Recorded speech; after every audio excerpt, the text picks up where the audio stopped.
देखिए, हमें पूरी तरह से ईरान के साथ खड़ा होना चाहिए। ईरान हमारा पुराना मित्र है। ईरान से हमारे व्यापारिक रिश्ते हैं। ईरान के साथ हमारे सांस्कृतिक रिश्ते हैं। ईरान की जो जड़ें हैं वो हिंदुस्तान से हैं। तो ईरान के साथ हमें मजबूती के साथ खड़ा होना चाहिए और हर तरह से ईरान ने हमारे साथ हमेशा साथ दिया है, इसलिए हमें इस बुरे वक्त में ईरान के साथ मजबूती के साथ खड़ा हुआ दिखाई देना चाहिए। लेकिन जो बात आप कह रहे हैं, जो टेलीफोनिक बातचीत में नरेंद्र मोदी ने ईरान के राष्ट्रपति से कहा, उसमें क्या फर्क है? नरेंद्र मोदी ने कहा कि शांति, डायलॉग, कूटनीति के जरिए शांति, डायलॉग, कूटनीति, ये सारी चीज़ें, ईरान ने हमला नहीं किया है। ईरान के ऊपर हमला हुआ है। ईरान के ऊपर हमला हुआ है। जब ईरान ने कहा कि मेरे जो न्यूक्लियर प्रोग्राम है वो सारे अंतर्राष्ट्रीय एजेंसी की निगरानी के अंदर है, आप आकर के जांच कर लें, उसने जांच भी कराने की बात करी, उसके बाद भी उसके ऊपर हमला किया जा रहा है।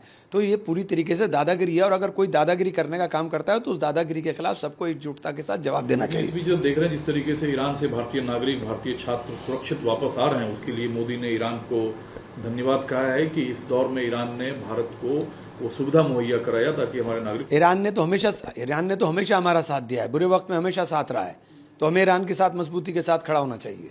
लेकिन रिपोर्ट ये भी आ रही है कि पाकिस्तान जो है वो अमेरिका को, ऐसी रिपोर्ट मिडिल ईस्ट से है कि एयर स्पेस दिया पाकिस्तान। अगर ये बात सच है, क्योंकि पाकिस्तान से आप कुछ भी उम्मीद कर सकते हैं, पाकिस्तान किसी का दोस्त नहीं है। लेकिन सर, आपको कथनी और करनी में फर्क, पाकिस्तान कह कुछ रहा है, कर कुछ रहा है। मैं कहता रहा हूँ, मैं तो पहले दिन से कहता हूँ धूर्त हैं, तो कोई नई बात तो नहीं है ना। दूसरा, जो अबू आजमी ने भारतीय खून है और उसने जिस तरीके से इजराइल को ललकारा है, इससे भारत को या उनको प्राउड फील हो रहा है। हाँ, तो सही बात तो है। हमारे बाराबंकी के पास ही गांव है, बाराबंकी वहीं से तो इनके आबा अजदाद हैं, इनके पुरखे वहीं से गए हैं। इस बात को आप एडमिट कर रहे हैं कि वो यहाँ से गए हैं? हाँ, बता रहे हैं, सब मीडिया के अंदर सारी रिपोर्ट्स हैं, अखबारों के अंदर हैं, लोग गांव वाले बोल रहे हैं, तो यही बात है। और इस बीच चूंकि आप एलाई पार्टनर हैं, कैसे देखते हैं? गद्दारों को क्या साथ रखना चाहिए? गद्दारों को भारी किया जाता है। जब हमारे डेलीगेट्स मेंबर दुनिया भर से ये कहकर आया कि पाकिस्तान ने अटैक किया था, अब एनआईए ने जो गिरफ्तारी की शेल्टर देने के लिए 2 लोगों को कश्मीर में, उसके हवाले से ये जानकारी है कि सभी आतंकवादी पाकिस्तान के थे।